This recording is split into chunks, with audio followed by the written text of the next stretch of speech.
Hey everybody! Welcome to the 10th annual Wiliwili Festival. I'm Rob Yagi. I work here with Waikoloa Dry Forest Initiative, and we are all here gathered today in celebration of this amazing tree species, Wiliwili.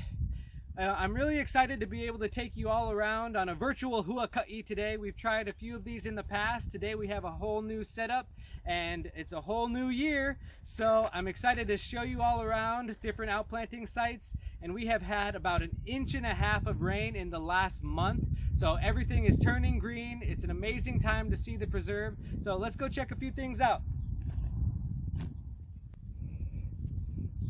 Waikoloa is home to roughly 75 Wiliwili trees here inside the preserve and another 75 or so in the greater Waikoloa area.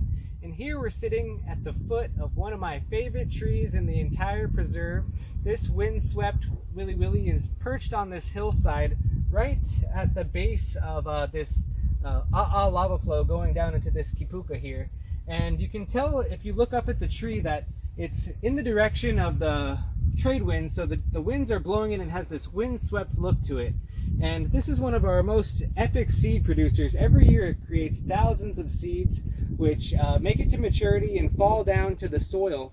And if you follow me across the trail here, you can start to see that there's a handful of small Wiliwili that are peeking up right out from among the rocks.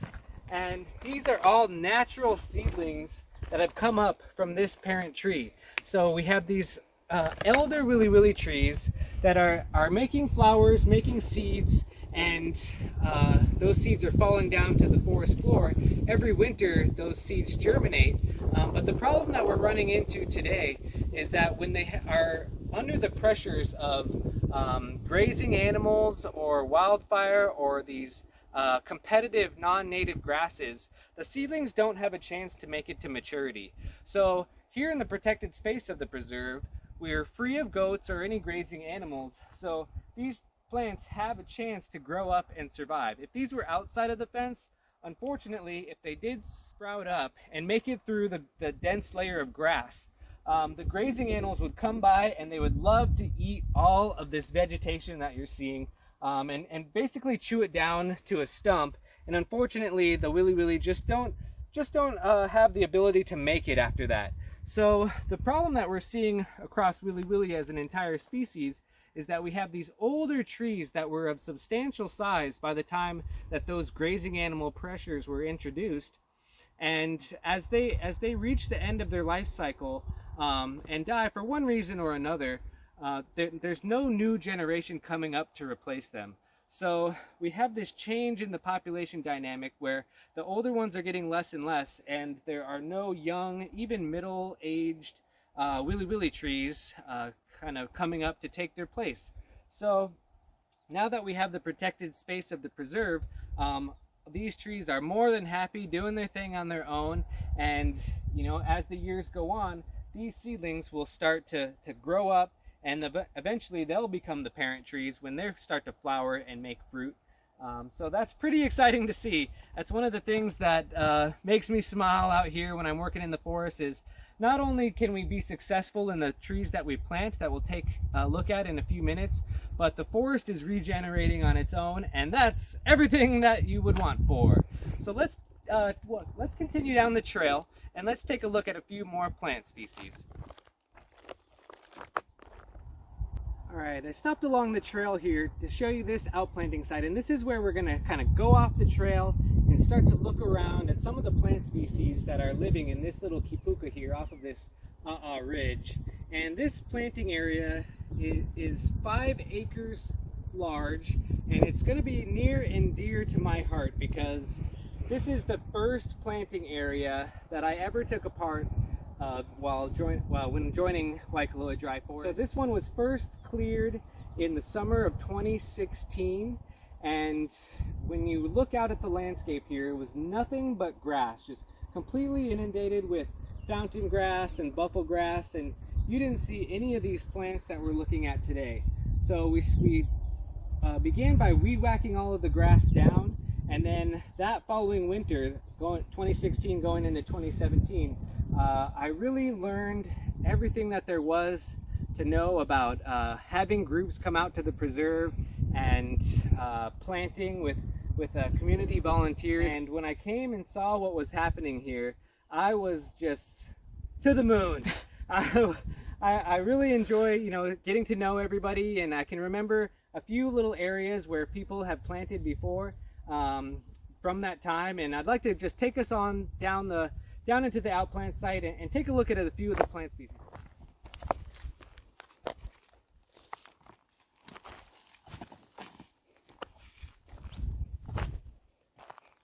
So first of all, after we made it about 20 steps, I wanted to show off these incredible Alii, Dodonea viscosa. It's in the soapberry family, but these are only 4 years old, and look, they're twice my height.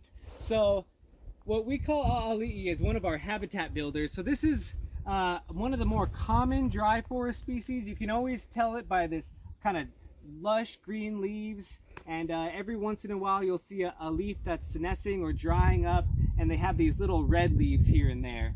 And most people know them by their wonderful fruit clusters that are designed to fly around in the wind. And you may have come out with us to collect some seeds, and if you have, you probably have collected from Alii. But these things are growing so rapidly and so tall that they start to make thousands of seeds within the first few years. And because these ones are stretching so far up to the sky, the wind can blow their seeds hundreds of feet through the outplanting sites. And not only do we have these outplants that are thriving and surviving out in this area, but we are seeing all kinds of natural regeneration of Alii just from these original plantings.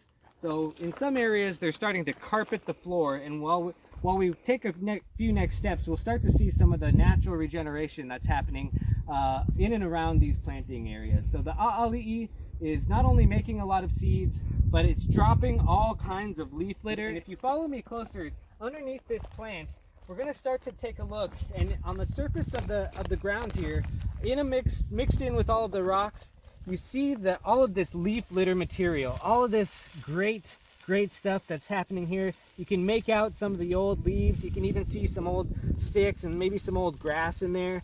But as you kind of dig down below, you'll start to notice that all of the decomposers are doing their work in here. And not only are you kind of not able to identify as many leaf parts as you might have before, there's even some fruit and seeds in there just waiting to sprout up. But you're starting to see the accumulation of soil in here. And if we go even one more layer down, you're going to notice that there is, look at all that soil. Oh my gosh. If you've ever planted out here, you know how wonderful soil is in this area of Waikoloa. So not only is Alii one of our most vigorous and rapid growers of plants, but it also helps to rebuild the soil in a lot of these areas. Put you back in there. Okay, look at this. This is one of my other favorite areas of the Lokahi planting area. This is a natural lava formation, and it's almost like a perfect trail. We incorporated it into the trail of this area, and so I just wanted to point it out because I love rocks. But all right, this is where I'm trying to get to.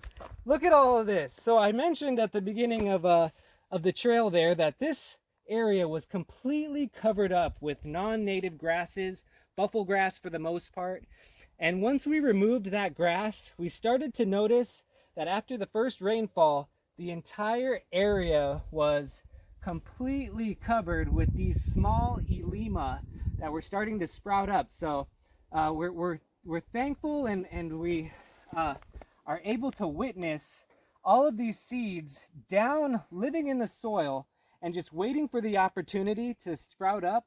And they've been waiting for who knows how many years, but after we cleared out the grass, they took advantage of the opportunity, and look how many Ilima are sprouting up through this entire area. It's been a wonderful Ilima year. Like I said, we've got about 1.5 inches of rain in the last month, and all of these little seedlings that we're seeing right here are from just a few months of growth. So the great thing about this is that we didn't have to plant these. They just came in naturally. And what we're finding is that as these Ilimas start to grow up and fill in some of these open areas, that extra little bit of shade provided by their branches is enough to keep out most of the weeds from resprouting in this area. So you'll be able to pick out a few weeds here and there, but as the vegetation becomes more and more dense, we have to do less and less weed management, which makes it nice for people like me that are trying to keep control of the weeds. And of course, Ilima is beautiful to say the least. And you know, this area at one time was completely covered with this Ilima. So now we're starting to see that once again. Let's continue through the outplanting site, but watch your step because there are Ilima everywhere. And in addition to the Ilima, we also have another wonderful friend here in the forest called Uhauloa. And if you take a look down here, we have some Uhauloa growing right next to this Ilima. Sometimes they can be hard to tell apart, but when we take a look at the Uhauloa, the leaves are quite a bit more fuzzy and a little bit more textured. But a lot of people believe that this is a non-native plant when it grows in their yard. But this is a wonderful native plant, Uhauloa, that grows right here in Waikoloa. So if you see it on the roadsides, you can rest assured that this is a native plant, one of our most vigorous native plants. Look at this grass in here. I could hand clear in here all day. Okay, don't get carried away. You can kind of see where I'm standing here, and you look all around. This area is starting to fill in with all different types of wonderful native plants, and it certainly doesn't look like what you would imagine Waikoloa to look like when you think of Waikoloa. So if you could imagine, this entire area would have been a much denser and richer and more diverse community of plants and animals. Historically, over the course of the last several hundred years, we've lost a lot of our native forests, and dry forest systems throughout the world are now considered an endangered ecosystem. And we expect that we've lost roughly 95% of Hawaii's dry forests. And this is just one small sample of where we can start to bring back some of these native plant species and start to bring back some of those forests once again. Look who we've found. We've come upon one of our most beloved tree species in the Waikoloa Dry Forest. This is an Iliahi, or Santalum ellipticum. This is one of our native sandalwoods. And this one always, it says so many things to me, but this is only 4 years old. It's flowering, it's fruited. We've collected probably over 100 seeds from this individual. And just going through and the thinking back of when these things were first planted, it's really an inspiring thing to me. I don't necessarily know how to describe it, but the name of the site is Lokahi, and I gave it that name. And it was kind of funny when we wrapped up the planting season. Jen said, okay, we finished the planting season. We have another 5 acres with about 1,500 plants planted. What are you going to name it, Rob? And I'm like, what? What? How am I supposed to come up with the names? These are the most cherished little sites of all across the preserve. And I just couldn't help but think of all of the community members that came together and all of the people that were just so dedicated to this place that it inspired me to come up with the name Lokahi. And one of the standout volunteers of that time was Bob Teese. And I'm pretty sure, I always think of this area as his Iliahi grove because he was coming out several times a month, and he planted a lot of Iliahi. So on this side of the outplanting site, I always remember Bob. Oh yeah. All right, and take a look at what we have here. You know, we oftentimes talk about grasses in this area as being something negative, but we also have some native grass in Waikoloa as well. And what we're looking at here, this is one of our indigenous grasses called peely grass, and it's kind of cool on some of the flows around the preserve. When we remove the fountain grass and some of these non-native grasses, peely grass is one of the first things that starts to fill in. And look at this specimen. It's just this big wide bunch, growing wide, and hiding in amongst here is a small Wiliwili and Ilima. So these native plants are quite incredible because they really seem to be able to make room for each other. So even though they're growing in close quarters, all three of these happy little indigenous plants are quite happy and healthy. And look who we have here. This here is mawa. This is one of our native tree species that we don't have very many of here in the Waikoloa Dry Forest Preserve, but those that have managed to get established are very healthy. And you can tell by the dark green leaves, and one of the field IDs that I have, whether or not you're looking at mawa, is these red liko, these new red leaves that when they come out, they have this reddish tinge to them, and then as they mature, they start to fill in with the chlorophyll and become dark green. All right, this is something that I really wanted to show everyone. This is a sign of all of our hard work, everybody coming together to support this place. And what we're looking at here is something so incredibly rare and magnificent that it is blowing my mind. I recently came up to this tree and saw one of the most wonderful signs that you could ever imagine. So what we're looking at here is actually a young Uhuhi tree. And for those of you that don't know, Uhuhi is one of the other trees that was still persisting in the Waikoloa area when we first began the project. And this is a tree that now has less than 50 individuals left in the wild and in the world. We care for 8 of those remaining individuals. And so not only has this tree become very, very rare, but there's also some challenges in getting it outplanted successfully. And this one right here that we're standing with is one of 2 juvenile uhis that we've seen naturally sprout in this environment. And for that to happen, the conditions have to be perfect. They sprout up every year. The seeds are very viable. You know, we see germination rates of 80 to 90% in the greenhouse. But every year when the rains come through, we see a handful of uhi sprout at the base of the trees or nearby. And unfortunately, they just can't seem to make it through the first summer drought. So if they can make it through that, they're pretty much good to go. And this one first appeared in, I would say, 2017, spring 2017. And it's been growing ever since, just coming out of the here.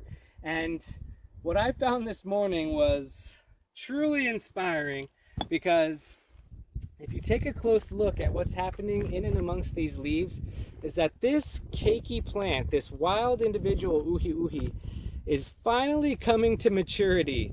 And what you're looking at here is some small flower buds. That is the first sign, the first time that we've seen this young uhi make its reproductive structure. So this is now what we would call an adult uhi. So hot off the presses, call the mayor and tell them that we have uhi that are naturally regenerating, and this keiki plant will go on to become a mama plant. And pretty soon we're going to see these flowers get pollinated, turn into seeds, and those seeds are going to fall down to the forest floor, and we'll have even more uhi.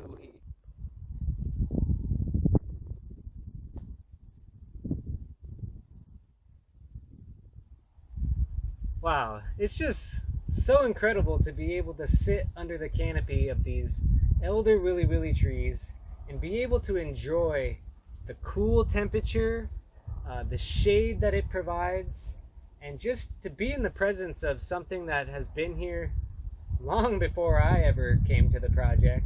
And it's just something I can't quite explain, is being around some of these elder trees, and to think of what this place would have looked like when they were young trees, and to be a part of a project that is really the entire community coming together and seeing the value of these awesome and incredible beings, and really wanting to protect them and to promote and to let them thrive in their natural environment. So it's just been an awesome tour with everyone, and I'm just really glad that I was able to come out and be able to share a small portion of what we do. I'm so grateful that that we have the community kind of taking ownership of this place, and getting to come out and really be able to be a part of this awesome endeavor. that I also feel lucky to be a part of it. So thank you for joining me on the walk today, and hopefully you can come out soon and check out some of our awesome Wiliwili. Happy Wiliwili Festival!